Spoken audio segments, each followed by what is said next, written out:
Hey everyone, it's Tony here. In a previous video, I said that my goal with this channel is to help people that are new to the online business world to find the business model that best suits them personally and then to build that business. What I didn't cover in a lot of detail was why I'm doing that. Yes, it's because I think there's an opportunity there and I think I can build a profitable business around that opportunity that will hopefully help me achieve financial freedom. That's what's in it for me. That's my goal. And all of that is true. But there is more to it than that.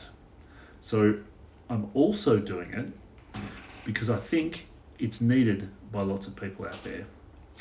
Because job security is not what it used to be, particularly for older people. Because for many of us, our superannuation or our 401k for my US friends won't be enough to fund the lifestyle that we want in retirement, because so many people are unhappy in their real jobs. Now, just picking up that last one, in 2017, a Gallup poll found that 85% of employees worldwide are not engaged or are actively disengaged with their jobs. 85%. Now, if you have an office-based job, next time you're in a meeting with 10 other people, take a look around the room. Or if that's not likely to happen for a while due to COVID, maybe look around the virtual room in your next Zoom meeting. The odds are that 8 or 9 of those 10 people are not engaged with their jobs. 8 or 9 out of 10. That number blows my mind. 8 or 9 out of 10. What are those 8 or 9 out of 10 people doing? If they're working full time, as most are, they're spending at least 40 hours a week at work. And when you add in commute time, after hours work and all that sort of working from home, it could easily be 50 plus hours every week for many people. Over a year, that's 2,500 hours. Over a decade, that's 25,000 hours. And over a typical career, that's more than 100,000 hours. 100,000 hours! Surely that's an insane amount of time to spend at a job that you don't even like. But what's the alternative? We've all got to earn money and earn a living, right? Well, you can change jobs. That might work. Personally, I've changed jobs several times during my corporate career, and while some jobs were an improvement on where I was at before, some weren't. No guarantees there. How about being your own boss? Well, certainly many of us have had entrepreneurial dreams at one point or another. I remember in my 20s going out for drinks with a bunch of friends, all of us in corporate jobs, and tossing around ideas for businesses. And this was just after the dot-com boom at the turn of the century. Even though the market had just blown up and economically things weren't great, we knew there was massive opportunity out there, particularly involving online business. And at some level, every one of those guys had dreams of being an entrepreneur. But now, 20 years later, how many of those guys do you think have actually acted on that? The answer is 1, me. But why? Well, I think there are a lot of reasons. It's not the usual path for most people. We all have teachers, parents, professors, life partners, friends, and other family members telling us that we need to get a job, that the way to earn money is to get a job. It's easy to talk about over a few beers, being an entrepreneur, but it's actually hard to do. We don't like getting out of our comfort zones. Once we have a job, it's easier to just stay there. And we're so busy at our job often that we don't have time to look at anything else. It's also seen as less risky. You've got that income coming in.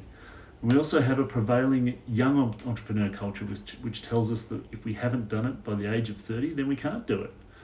We celebrate, and quite rightly so, the 22-year-old kid who has solved some problem, built a business around it, and done very well for him or herself. But I think for many older folks, this creates a crisis of confidence when it comes to entrepreneurship, which is a real shame. They look at that and think it's a young person's game. They say things like, look at what that kid has done by the age of 30, and here am I at 40 and I haven't done half as much. Or we say it's too late for me. It's a young person's game. I have a mortgage and I have kids. I need to worry about keeping my job, not building a business. I can't afford the risk. Or they say you can't teach an old dog new tricks. So what happens? We end up working for someone else, disengaged and unhappy until we either retire in our 60s or we're forced out by some youngster with half our experience and can't get another job. Then you spend your final years living frugally so you can survive off your superannuation or your 401k if you're in the US, and whatever government assistance you can qualify for. But there is a better way. I know, because I'm doing it. After 20 years in the corporate world, I began my entrepreneurial venture in 2018 at the ripe old age of 44, or almost 45. And I have not regretted a minute of it since. So this channel is my way of sharing my knowledge, my insights, my successes, my failures, my mistakes, and everything else that goes along with being an entrepreneur. I'm also hoping that by showing that it is very doable, even when you're on the wrong side of 40, that I can inspire a few of those unhappy and disengaged corporate warriors to do something about their own situations. The truth is, entrepreneurship has never been more accessible than it is right now. The internet has opened up so many opportunities to build a business that simply didn't exist 30 years ago. And it's still early days. More and more of the world gets online every year. E-commerce continues to grow at a cracking pace, and this is even accelerated in 2020. Business models continue to evolve and mature, and opportunities continue to arise. And it doesn't have to be expensive. It doesn't have to be risky. Yes, it will take work, but so does anything worthwhile. And it doesn't have to be 60 or 80 or 100 hours a week. You can get started while still doing your full-time job, as long as you can find a few hours a week to work on it. And as long as you're consistent, and as long as you're patient. Now, if that sounds interesting to you and you'd like to learn a bit more about it, you're in the right place. Subscribe to the channel using the button below. Smash the like button, leave a comment if any of this resonated with you and you've got something to say about it. Also check out my Facebook group and my blog that provide more perspectives, more information, more resources on this and related topics. The links for those are also in the notes below. And that's it.